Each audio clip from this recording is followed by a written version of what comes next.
ताई आपलं नाव सांगा. माझं नाव राजेश्री शंकराडे पोहरादेवी. तर आज दारव्हा शहरामध्ये बंजारा समाजाला एसटी प्रवर्गामध्ये समाविष्ट करून घेण्याच्या मागणीसाठी मोर्चा आंदोलन काढला होता. तर काय सांगाल याविषयी? महाराष्ट्रातील तमाम बांधवांना माझा नमस्कार. सर, सर्वप्रथम आज आपण स्वतः पाहिलं की हा बंजारा समाज असा आहे ज्याला निसर्गाची कुठलीही गोष्ट असो, पाणी असो, ऊन असो, वारा असो, अडू शकत नाही. असा हा दराखोऱ्यात राहणारा बंजारा समाज.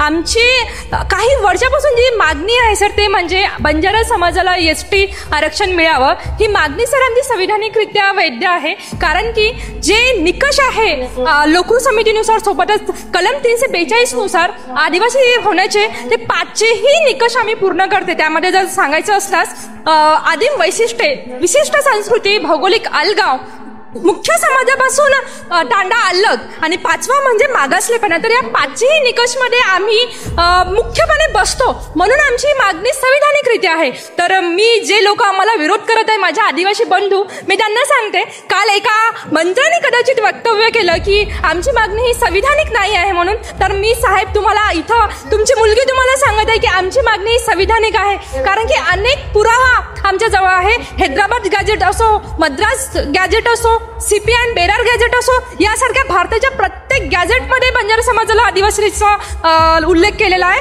सोबतच मी 1500 पासून सांगेल सर, आणि एकबरीपासून इंग्रजांच्या काळामध्ये, निजामांच्या काळामध्ये सर्व ठिकाणी बंजारा समाजाला एसटी आरक्षण उल्लेख केलेला आहे, एसटी आरक्षणाचा.